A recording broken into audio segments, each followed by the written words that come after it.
Alhamdulillahirrabbilalamin. Wassalatu wassalamu ala asyrofil anbiya'i wal mursalin wa ala alihi wa sahbihi ajmain, amma ba'du. Allahumma sholli ala Sayyidina Muhammad wa ala ali Sayyidina Muhammad. Selamat siang pemirsa Tafidu TV. Kembali lagi bersama saya Dini Nursima dalam program acara Istidlal.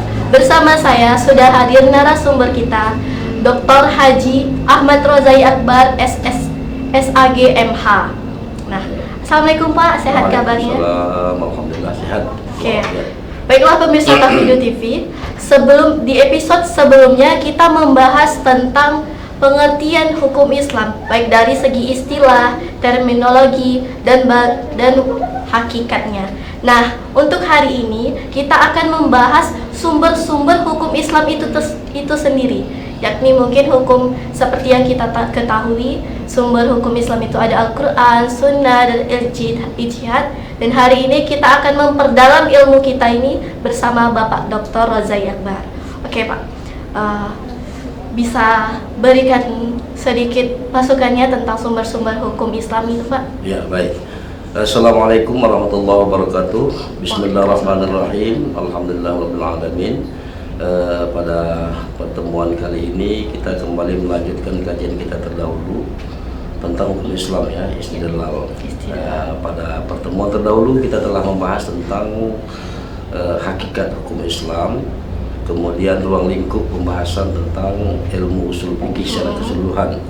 Maka pada kesempatan ini kita membahas tentang sumber hukum Islam, atau dengan istilah lain disebut dengan masadirul ahkam, ya, artinya sumber-sumber yang jadi hukum. Nah, pada prinsipnya atau dalil yang mendasari tentang sumber hukum Islam ini adalah ayat Al-Quran surat An-Nisa ayat 59 yang menyatakan tentang a'udzubillahi minasyaitonirrajim, ya ayyuhalladzina amanu atiiullah wa atiiur rasul wa ulil amri minkum fa in tanaza'tum fi syai'in farudduhu ila Allah wa rasulih. Ya, wahai orang-orang yang beriman, taatilah Allah, itu maknanya adalah Al-Quran. Ya, mentaati Allah itu mentaati Al-Quran. Kemudian taatilah Rasul, artinya sunnah. Dan taatilah pemimpin di kalangan kamu, artinya para ulama yang berijtihad atau yang melakukan kesepakatan terhadap suatu masalah yang kita kenal dengan istilah ijma, ya. Kemudian fa in tanaza'tum fi syai'in farudduhu ila Allah wa rasulih, apabila kamu berselisih terhadap suatu persoalan, ya, maka kembalikan kepada Al-Quran dan hadis, artinya kepada Allah dan Rasul, ya, tentang sesuatu itu. Maka para ahli menyimpulkan bahwa inilah yang disebut dengan qiyas, ya. Jadi secara dasar dan sumber-sumber hukum Islam yang disepakati oleh seluruh ulama itu ada 4, ya. Yang pertama Al-Quran, yang kedua hadis atau sunnah, yang ketiga ijma, dan yang keempat adalah qiyas. Nah, inilah yang merupakan sumber dasar. Terus masadirul ahkam adalah sumber-sumber hukum. Lalu di antara Quran, hadis, dan ijma ataupun qiyas ini artinya merupakan sumber dasar, sumber yang asasi. Saya hanya mengatakan bahwa sumber asas Al-Quran itu, sumber asas dari hukum Islam itu hanyalah Al-Quran, ya. Kenapa itu Pak? Nah, Al-Quran saja, karena hadis Rasul juga Berasal dari Al-Quran gitu juga maksud Bapak? artinya begini, hadis Rasul juga sesungguhnya itu juga adalah wahyu, ya. Secara dasar. Kenapa? Karena Nabi itu dia kan sebagai seseorang yang maksum, dan Rasulullah itu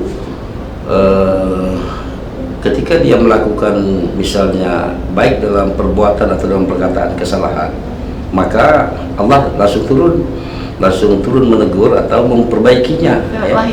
Wahyu tadi itu. Terus Allah sendiri mengatakan dalam Al-Quran, ya, bahwa tidak ada satupun yang diucapkan oleh Rasul itu, ya, kecuali wahyu yang telah diwahyukan. Nah, jadi Di dalam surat An-Najmi Allah mengatakan bahwa tidak satu pun ya yang diucapkan oleh baginda Rasul itu kecuali wahyu yang telah diwahyukan.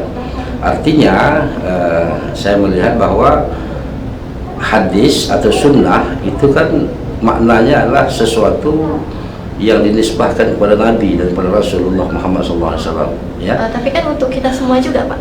Jadi bisa dibilang sumber juga nggak Pak? Nah begini, bahkan itu secara kronologis dia menempati sumber yang kedua. Jadi posisi hadis itu sebenarnya dia hanya menjelaskan keumuman dari ayat Al-Quran. Artinya dalam ilmu usul fikih namanya mentaksis dari sesuatu yang umum, atau menafsirkan Al-Quran ya, atau menambah sesuatu yang tidak ditetapkan oleh Al-Quran ya. Misalnya begini, Al-Quran hanya menyatakan bahwa mendirikan sholat ya, Ini dijelaskan oleh hadis gitu. Jadi Al-Quran hanya memerintahkan aqimis sholah ya kan, artinya dari segi bahasa atau dari segi apa namanya itu lughahnya itu, menurut ilmu usul fikih Al-Quran menggunakan fi'il amar ya. Jadi al-aslu fil amri lil wujub, pada asalnya sesuatu yang diperintahkan itu menghendaki kepada hal yang wajib. Nah ya kan gitu secara hukum fikihnya. Terus Al-Quran kan tidak menjelaskan seperti apa kita sholat. Nggak ada satu ayat pun menjelaskan sholat itu harus begini ya kan, harus begitu begini, nggak ada. Al-Quran hanya mengatakan aqimis sholah, dirikan sholat ya kan. Sehingga kata-kata Al-Quran yang memerintahkan kita sholat itu menjadi dalil bagi kewajiban kita untuk melaksanakan sholat. Tapi untuk lebih memerinci teknis pelaksanaan sholat itu sendiri, itu fungsi hadis Rasulullah lagi. Makanya ketika Rasulullah itu menerima wahyu untuk melaksanakan atau mendirikan sholat ya, maka Rasulullah berdiri di satu tempat yang agak lebih tinggi, dan Rasulullah mengatakan sallu kama ra'aitumuni usalli ya, salatlah kamu sebagaimana kamu lihat aku salat. Ya kan gitu. Nah, Nabi salat, lalu diberilah penamaan ketika salat itu dilaksanakan tergelincir matahari namanya zuhur, ketika matahari baru terbit namanya subuh, ketika nanti hampir tenggelam namanya maghrib, begitu sempurna gelap atau tenggelamnya namanya isya. Nah, jadi baik dari segi penamaan, dari segi teknis ya, dari segi rukun arkan salat itu sendiri itu dijelaskan oleh hadis Rasulullah SAW. Jadi itu salah satu fungsi dari hadis ya. Namun hadis juga dia juga menetapkan sesuatu yang tidak ditetapkan oleh Al-Quran. Contohnya Pak? Ya misalnya Al-Quran tidak menetapkan bahwa apa namanya itu sholat itu memerlukan syarat dan rukun. Oke, ya. Ya kan? Kata ada? Nggak ada. Lalu yang menetapkan itu tuh sholat itu wajib pakai suci, pakai wudhu ya. Bagi orang yang berhadas besar dia harus melakukan apa namanya mandi junub misalnya. Terus yang berhadas kecil dia harus berwudhu ya. Cuma Al-Quran hanya menyatakan idza qumtum ila shalah faghsilu wujuhakum wa aydiyakum ilal marafiq wamsahu biwujuhakum wa aydiyakum ilal ka'bain ya. Artinya maka dirumuskan oleh hadis itu sebagai wudu. Dia tetap wudu ya. Nah, hadis menetapkan bahwa wudu itu adalah salah satu cara untuk bukan hanya sekedar menyempurna, tapi merupakan syarat bagi diterima atau disahkannya sebuah sholat ya. Oleh karena itu di dalam kaidah usul fikih dikatakan ya, ma la yatimul wajib illa bihi fahuwa wajib. Jadi sesuatu yang tidak sempurna kewajibannya itu kecuali oleh sesuatu yang dapat menyempurnakan, maka sesuatu yang dapat menyempurnakan itu wajib. Nah, gitu kan? Itu dalam sedikit. Jadi hadis menyatakan bahwa berwudu atau bersuci itu, toharah itu adalah suatu yang wajib. Tapi toharah yang seperti apa misalnya, ya misalnya kalau sudah bercerita soal toharah itu kan panjang lagi ceritanya, cerita soal fikih. Ya bagaimana kita harus bersuci dari hadas besar, hadas kecil dan lain sebagainya. Tapi dari segi perintah untuk bertoharah itu hadis kembali lagi sebagai memainkan fungsinya sebagai penjelas. Ya, sehingga dia tidak menetapkan satu hukum tersendiri secara Quran itu bahwa wudu itu wajib, tidak ada. Yang ada itu cumalah dari pelaksanaan Rasul lebih melengkapi, maka ditetapkanlah bahwa ma la yatimul wajib illa bihi fahuwa wajib. Sesuatu itu disebabkan oleh karena sesuatu dia jadi wajib, maka sesuatu yang menyebabkannya itu juga hukumnya wajib. Jadi kalau analoginya itu kita itu kan disuruh atau diperintahkan wajib kan membuat rumah. Yang rumah itu kan terdiri dari ada lantai, ada dinding, ada atap. Kan tidak ada disuruh bikin jendelanya gini ya, atau bikin pintunya, ada nggak? Enggak. Ya kan ada tangganya harus begini, ada nggak? Kan tidak ada ventilasi jadi. Tapi sebuah rumah tidak sempurna kalau tidak ada pintu. Jadi pintu juga ikut wajib. Ya kan? Ya, kalau begitu juga tangga wajib, jendela wajib, ventilasi angin wajib. Kenapa? Menyempurnakan kewajiban untuk menegakkan sebuah rumah, gitu kan? Jadi itu. Jadi sumber yang pertama itu Quran, dan sumber yang kedua itu hadis, dan hadis atau sunnah ini juga sebenarnya Quran juga, karena Rasulullah dia bukan menyampaikan sesuatu yang dia kehendaki, tapi kalau sesuatu itu salah turun wahyu, sehingga apa namanya itu, apa yang disampaikan oleh Rasulullah itu sama juga dengan wahyu. Jadi tidak ada alasan sebenarnya sudahlah kita ambil Quran saja, nggak bisa. Tidak bisa. Atau pada saat ini ada orang yang tidak mau menggunakan hadis sebagai sumber dengan alasan bahwa hadis itu ada martabat-martabatnya, kan gitu. Ada sahih, ada yang dhaif, ada yang mutawatir, ada yang ahad. Ya, itu persoalannya bukan masalah bahwa hadis itu tidak kuat dari segi sumbernya, tapi itu persoalan siapa yang meriwayatkannya saja. Oke, baik Pak. Sebentar ya Pak.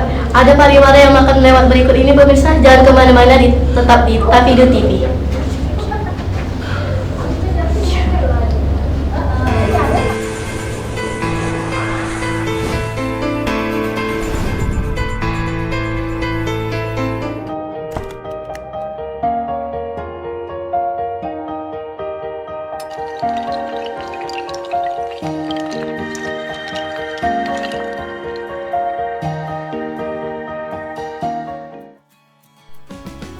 Center for Islamic Philanthropy and Social Finance, CIPS, Institut Agama Islam Tafakuh Fiddin, merupakan pusat kebajikan dan kedermawanan Islam yang didirikan oleh Yayasan Tafakuh Fiddin Dumai. Rasulullah Shallallahu Alaihi Wasallam dalam sebuah sabdanya menyatakan, "Idza jaa Ramadan futihat abwabal jannah wa ghulliqat abwaban nar wa sufsilatis syayatin." Apabila bulan suci Ramadan datang, maka dibukalah pintu surga dan ditutup rapat pintu neraka, serta terbelenggulah syaitan-syaitan dari nilai-nilai ibadah Ramadan yang dilaksanakan oleh umat Islam. Untuk itu kita bisa mengetahui bahwa bulan suci Ramadan adalah suatu bulan yang sangat istimewa sebagai Sayyidus Suhur, bulan yang meleburkan seluruh keburukan-keburukan dan mengumpulkan kebaikan-kebaikan yang begitu banyak. Oleh karena itu, mari kita memanfaatkan Ramadan yang sebentar lagi akan kita laksanakan dengan menyiapkan segala amaliah kebaikan, sehingga kita mampu menjadikan Ramadan sebagai sarana untuk menuju manusia yang muttaqin, manusia yang paripurna dalam mencapai kesuksesan dunia dan akhirat. Oleh karena itu, pada kesempatan ini saya Dr. Haji Ahmad Ronai Akbar, Rektor Institut Agama Islam Tafakuh Fiddin Dumai beserta jajaran dan segenap Civitas Akademika mengucapkan marhaban ya Ramadan, marhaban ya Sayyidus Syuhur. Semoga Allah Subhanahu wa taala senantiasa merahmati dan melindungi kita semua. Amin ya rabbal alamin. Wabillahi taufik wal hidayah. Wassalamualaikum warahmatullahi wabarakatuh.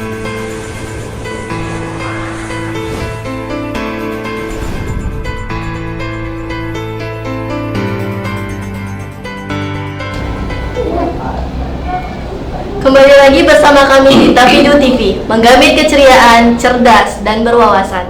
Nah, pemirsa Tafidu TV, tadi kita membahas sumber hukum Islam yang kedua, yakni hadis, dan terakhir Bapak mengatakan bahwa ada orang-orang yang tidak terlalu percaya dengan hadis gitu. Itu bagaimana, Pak? Ya, jadi begini, sebenarnya penjelasan saya belum tuntas. Saya ingin menyatakan bahwa hadis atau sunnah itu juga adalah wahyu, ya. Dan pengertian ini saya peroleh dari ayat Al-Quran surah An-Najm yang mengatakan Bismillahirrahmanirrahim, wa ma yantiqu 'anil hawa in huwa illa wahyu yuha. Dan tidaklah yang diucapkan Muhammad itu kecuali wahyu yang telah diwahyukan. Artinya hadis juga merupakan wahyu. Kenapa? Karena Muhammad itu ketika dia mengomong, ketika dia berucap, ketika dia berbuat itu terkontrol. Apatah lagi terhadap hukum-hukum yang Allah tetapkan atau hukum-hukum yang telah didelegasikan Allah untuk ditetapkan melalui hadis. Jadi secara keilmuan barangkali kita mengatakan hadis, ya, kita pisahkan dia sebagai wahyu, tapi hakikatnya sesungguhnya dia juga adalah wahyu, ya. Kenapa? Karena tidak satu pun yang diucapkan Muhammad itu wa ma yantiqu 'anil hawa in huwa illa wahyu yuha. Itu. Yang kedua, kalau kita melihat tadi itu dari posisi bahwa hadis itu selalu menyempurnakan, selalu menjelaskan, selalu menguraikan, selalu menyimpulkan, dan selalu menyiapkan konsep operasional sebagaimana yang telah dirumuskan oleh Al-Quran secara umum. Artinya hadis itu sudah pastinya ekepesio menjadi sumber hukum yang kedua. Nah, ingin saya katakan akhir-akhir ini, dan itu sudah lama sebenarnya, tapi itu bukan dari kalangan Islam sebenarnya, ya. Muncul paham-paham ingkar sunnah, orang-orang yang sudah mulai melakukan kesunahan, ya, atau tidak, atau paling tidak mereka sudah mempertanyakan tentang kesohihan sunnah sebagai sumber hukum. Tapi bukan orang Islam yang mempertanyakan itu. Ya, tentu saja Islam. Ya, tapi asal berpikirnya itu sebenarnya ya bukan dari Islam sebenarnya, ya, dari orang-orang yang sengaja ingin membenci agama Islam itu sendiri segala macam, ya. Lalu mereka kadang-kadang atau mereka yang terdidik dengan pola pemikiran yang sekuler, ya, semuanya mau mereka rasionalkan, semuanya mereka gunakan tolak ukur secara rasional, secara keilmuan, sains dan teknologi, sehingga kadang-kadang terlalu berlebihan dalam mempertanyakan sesuatu yang ma'ulima minad-dini bidarurah, sesuatu yang tak perlu seharusnya dipertanyakan. Ya. Contoh itu, Pak. Contohnya ya seperti hadis itu tidak perlu dipertanyakan. Layakkah hadis sebagai sumber hukum misalnya? Memang sudah, ya, kita juga sudah mengatakan itu sudah sebuah aksioma kan? Iya, Pak. Artinya tidak akan mungkin Islam itu bisa sempurna dipahami dan diamalkan tanpa ada hadis. Tidak akan mungkin kan? Lalu coba kita pertanyakan pula, layakkah hadis itu, sahihkah hadis itu menempati sumber hukum yang kedua? Ini kan pertanyaan yang tak selesai namanya nih, ya kan? Nah, tapi itu ada dan muncul akhir-akhir ini. Nah, karena hadis itu bukanlah sesederhana yang kita bayangkan, karena hadis juga atau sunnah juga memiliki seperangkat pengetahuan yang mengikutinya juga, sebagaimana juga Al-Quran.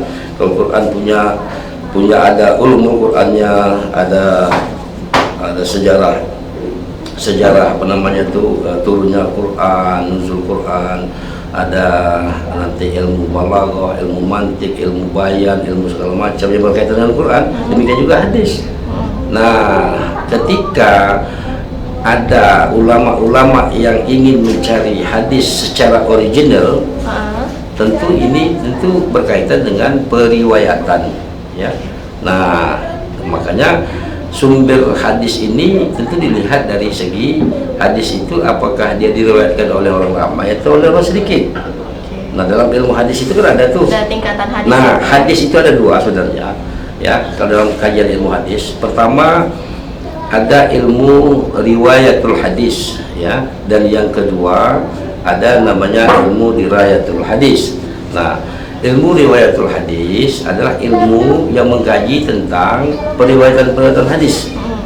Nah, hadis dari segi riwayatul hadis ini dibagi lagi menjadi ada hadis mutawatir, ada hadis hasan, ada hadis dhaif, ya. Jadi dia bertingkat. Nah, jadi ulama justru mencari sesuatu yang lebih sahih sehingga membuatlah riwayatul hadis, karena sangat selektifnya para ulama dalam mencari hadis itu, sehingga ada seseorang yang meriwayatkan satu buah hadis, lalu misalnya dilihatnya perilaku orang tersebut masih mau melakukan hal yang makruh saja, itu membatalkan sebuah nilai hadis. Begitu seleksinya. Jadi tauhidnya, daya ingatnya punya tentia semua, kemudian jujurnya, amanahnya, segala macam, sampai ke waraknya. Bahkan ada seorang periwayat misalnya yang masih melaksanakan, katakanlah yang makruh masih mau dilaksanakan, sudah menurunkan nilai periwayatan terhadap sebuah hadis. Nah, artinya mereka ini kan ingin mencari hal yang paling benar. Bahkan oleh mereka yang menolak hadis tadi ini, yang al-inkar sunnah ini dianggap tidak perlu kita pakai hadis. Ya kan, ini kan satu pernyataan yang sangat bodoh, ya, dan sangat menyesatkan, sambil dia bodoh gitu. Ini bodoh dan menyesatkan, gitu kan? Bodoh dan menyesatkan. Ini yang paling berbahaya ini. Berlindung kita dengan Allah dari yang demikian. Jadi kesimpulannya, hadis itu adalah sumber hukum Islam yang kedua, dan tanpa hadis atau sunnah tidak akan mungkin Islam secara sempurna bisa kita laksanakan.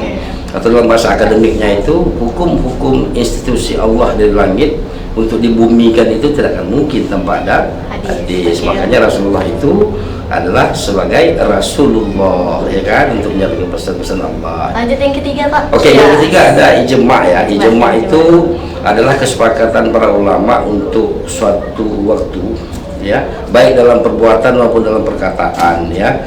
Jadi kesepakatan ulama ini pada suatu masa. Jadi yang nggak ada di dalam Al-Quran dan hadis atau gimana tuh, Pak? Bisa jadi ada dalam Quran, ada dalam hadis, tapi dari segi penggunaan katanya itu belum ada kesepakatan. Contoh, misalnya dalam perkataan, ya, apa namanya tuh, ikan itu kan ada dalam hadis, ada dalam Quran, ya kan. Laut misalnya hadis mengatakan wa tuhur ma uhilluhu, ya. Laut itu, ya, adalah suci, ya, wa tuhur ma uhilluhu, dan halal. Artinya ikan-ikannya itu maksudnya kan, gitu, kan. Jadi ulama sepakat dalam menggunakan dalam qauliyah, itu namanya dalam ucapan itu qauliyah, membedakan antara ikan dengan daging, ya. Padahal struktur ikan itu kan juga ada daging, ada tulang, ada ya kan. Sama juga dengan ayam misalnya, ada daging, ada tulang, ada bulu, ada apa segala macam, ada kulit, itu kan. Tapi ketika seseorang menyebut ikan, apa misalnya kita makan ikan, pasti beda dengan daging, ya kan? Ya kan. Jadi itu sudah diijma' oleh kesepakatan dalam qauliyah bahwa ikan itu bukan daging. Daging itu bukan ikan, gitu kan, gitu. Itu dalam qauliyahnya, ya. Ini satu contoh dalam qauliyahnya. Sehingga kalau misalnya ada rumah orang pesta, ya lauknya apa? Daging, artinya bukan ikan. Ya kan? Nah, tentu kalau kita tanya itu apa ikan itu tak punya daging, itu punya. Tapi itulah ijma' untuk satu masa. Itu salah satu contoh kecil. Itu analoginya gitu, ya. Dalam amaliyah banyak sebenarnya, termasuk pelaksanaan sholat sunat ya, kemudian dalam pelaksanaan fikih muamalah itu banyak yang sudah disepakati oleh ulama-ulama terdahulu. Nah, kemungkinan ijma itu sangat mungkin pada saat ini, karena pada saat ini sudah dibantu dengan media elektronik. Jadi orang sudah bisa berhadapan secara langsung, kemudian sudah bisa berdialog secara langsung tanpa ada batas waktu dan lain sebagainya ya. Jadi sangat mungkin, hanya saja ijma itu yang sekarang ini baru ada itu barulah sekop-sekop yang kedaerahan. Umpamanya kalau kita katakan ulama Mesir ya, ulama Sudan, misalnya ulama Indonesia, misalnya seperti kompilasi hukum Islam yang berlaku di Pengadilan Agama. Kompilasi hukum Islam itu ada 3 buku, ada buku tentang nikah dan cerai, ada buku tentang waris, ada tentang perwakafan ya, kewarisan dan perwakafan. Nah, dia terdiri dari 229 pasal yang dijadikan oleh para hakim dalam menyelesaikan masalah-masalah yang tadi itu. Nah, itu disebut sebagai fikih ala Indonesia, artinya fikih yang sudah disepakati oleh seluruh ulama Indonesia.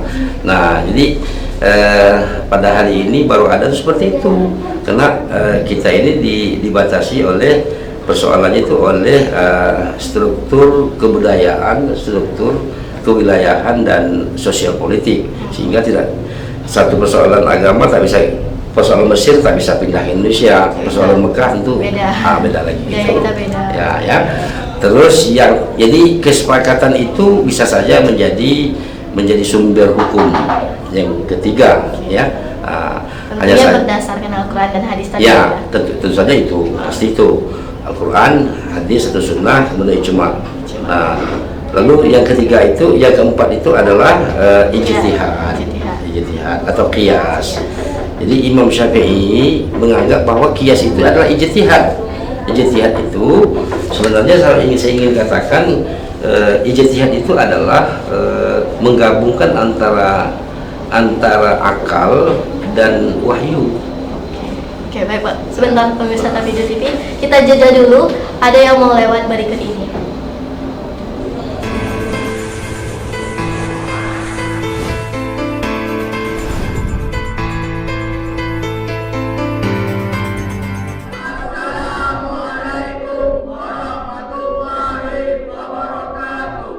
Tafido TV menjamin kejayaan, cerdas dan berwawasan. Kami dari Tafido Media mengucapkan selamat menunaikan ibadah puasa Ramadan 1442 Hijriah. Marhaban ya Ramadan. Semoga dengan berkah Ramadan ini kita dapat tingkatkan iman dan takwa. Wallahu muwaffiq ila aqwamit thoriq. Assalamualaikum warahmatullahi wabarakatuh.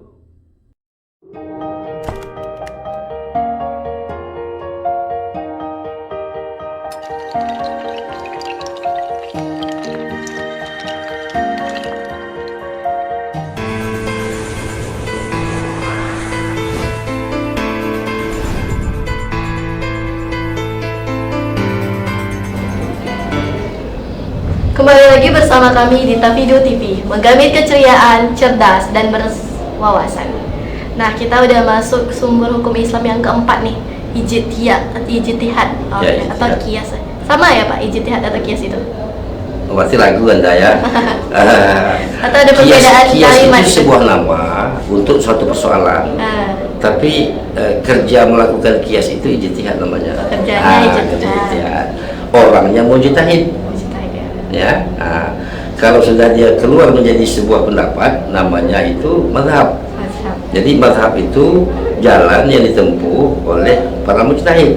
Apa kerjanya? Ya, salah satunya melaksanakan qiyas. Nah, tentu persoalannya apa itu qiyas? Qiyas itu secara bahasa adalah menyamakan suatu hukum yang telah ada ketentuan hukumnya dari Quran dan hadis dengan sesuatu hukum yang tidak ada ketentuannya sama sekali dalam Quran dan hadis, tapi disebabkan atau diikat oleh satu ilat atau alasan hukum ya. Misalnya contoh barang ya. Sebelum Anda tanya, biar saya jawab dulu ya. Contoh barang. Contohnya misalnya dalam pelaksanaan zakat fitrah ya. Dalam pelaksanaan zakat fitrah itu di zaman Rasulullah atau di zaman Rasulullah wahyu turun. Nah, pernah Rasulullah itu menzakatkan beras? Nah, ada. Iya, di Indonesia. Ya kan? Ya. Nah, karena di zaman Rasulullah itu yang ada itu sok dan tamar. Artinya gandum dan kurma. Beras tak pernah. Memang Rasulullah makan beras, enggak, makan sok dan kurma. Nah, ya kan? Apalagi zakat duit. Iya. Enggak ada, ya kan? Fiat money zaman itu enggak ada. Yang ada itu dinar wa dirham. Dinar itu duitnya itu duit seleng, duit seleng itu dan bodinya itu emas. Iya. Ya kan, body duit itu emas. Riyal duit dirham itu zaman Rasulullah itu duitnya itu duit emas. Jadi berat sekali kalau kita bawa itu. Yang fiat money seperti sekarang uang kertas tak ada ya. Nah, pada hari ini kita melihatkan orang kan lebih mau ingin praktis dalam beragama ya. Maka di Indonesia makanan pokok mereka itu kan beras. Nah, kan gitu. Nah, karena ada ilat yang sama. Ilat ini sebenarnya secara sederhana saya definisikan sebagai alasan hukum lah, alasan penetapan hukum atau apa namanya itu sebab, boleh kita katakan sebab ditetapkannya hukum. Nah, apa sebab tamar dan sok ya diwajibkan untuk zakat fitrah? Karena dia makanan pokok. Karena makanan pokok. Ya kan? Nah, artinya oleh karena dia makan pokok itu merupakan sebab. Maka dalam bahasa fikih namanya ilat dalam usul. Ada kesamaan ilat. Jadi kalau tamar makanan pokok, beras juga makanan pokok ya. Nah, maka disamakanlah antara hukum yang sudah ditentukan oleh hadis atau oleh Al-Qur'an, yakni tamar dan gandum kepada beras. Cuma yang belum dikaji itu apakah misalnya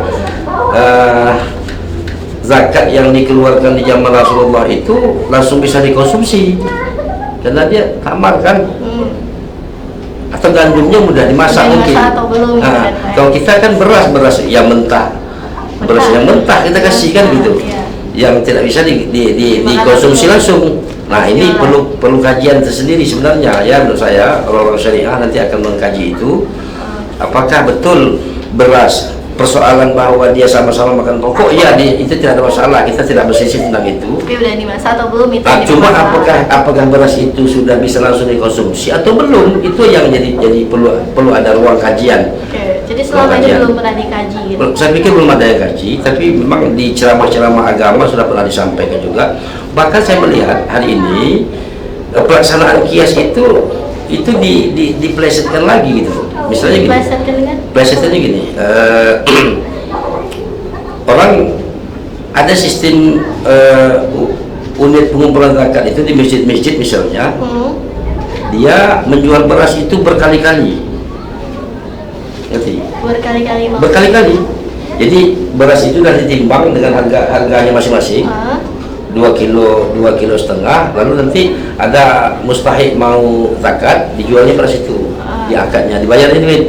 Lalu dijual lagi gitu Pak. Nah, terus beras ini kan dizakatkan nih, beras mau beras berapa? Mau beras yang harga segini, harga ini. Saya berikan sedekah zakat fitrah saya dengan beras ini. Nanti beras ini terlebih lagi datang yang mustahik lain lagi, jual lagi, kan gitu. Nah, sebenarnya kan dia sudah punya pilihan. Artinya dalam ketentuan Imam Syafi'i memang tidak ada istilah menzakat fitrahkan dengan uang, tidak ada. Tapi Imam Hanafi kan boleh zakat dengan uang. Dan untuk hari ini saya melihat secara maqasid syariahnya zakat uang itu jauh lebih efektif dalam menyampaikan pesan perintah zakat fitrah itu. Karena zakat fitrah itu intinya itu bagaimana menghibur hati para fuqara wal masakin ya pada waktu hari raya. Iya, karena uang lebih banyak fungsinya. Uang lebih banyak fungsi, uang lebih memungkinkan untuk mereka memenuhi secara praktis daripada beras. Nah, makanya saya suruh kaji tadi itu. Kalau beras mau apa, dia tidak harus masak lagi, entah ada gas, entah tidak di rumahnya, atau kompor gas tak ada, atau dia masak. Artinya dia kan tidak begitu praktis dalam mengkonsumsi apa yang dizakatkan dia, ya. Nah, oleh karena itu mungkin ini adalah ruang yang harus dikaji oleh para ilmuwan, khususnya saya berharap di Fakultas Syariah, ya, lebih harus mengkaji secara praktis. Tapi sikap yang berhelah dalam beragama itu, saya pikir itu berhelah itu sikap seperti sedikit main-main begitu. Kalau memang pakai uang, kan ada ulama yang membolehkan. Kalau pakai beras ya pakai beras, terima semua berasnya. Jangan beras itu ambil, tukar lagi, akad lagi, beli lagi, taruh situ lagi, berhari-hari begitu. Ya, ini persoalan sekarang. ya, makanya kajian-kajian tentang zakat ini mungkin menjadi penting untuk lebih dibahas secara lebih mendalam, lebih luas dan lebih realistis. Itu realistis. Saya jumpai itu banyak. Boleh katakan hampir rata-rata masjid, terutama di Kota Dumai. Ya, di Provinsi Riau pada umum gitu. Jadi seakan-akan mereka itu duit takut menerima, kena Imam Syafi'i tidak mengenal istilah konsep berzakat fitrah dengan duit, ya kan? Tapi tak mau juga pakai Hanafi, ya kan? Atau serba sikit, Syafi'i pakai sikit, Hanafi pakai sikit, semuanya sikit-sikit. Akhirnya mereka berhelah dengan cara mereka sendiri.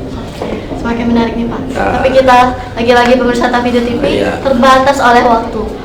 Ada masih banyak nih pertanyaan yang ingin saya pertanyakan. Tadi tuh kita membahas yang sumber hukum yang disepakati para ulama. Ada 4 tadi kan. Ada Al-Quran, hadis, tuh kias tadi, pas tuh tadi ijma tadi ya Pak ya. Nah, itu kan baru yang disepakati. Tentu pasti ada yang tidak disepakati. Iya, betul. Pasti banyak. Kita pasti akan membahas itu di minggu depan. Kita akan kembali lagi di jam yang sama. Untuk itu terus pantengi program kami Istidlal di minggu depan berikutnya. Saya Nini Nursima, mohon pamit undur diri. Mohon maaf atas segala kesilapan. Wabillahi taufiq wal hidayah. Wassalamualaikum warahmatullahi wabarakatuh. Assalamualaikum.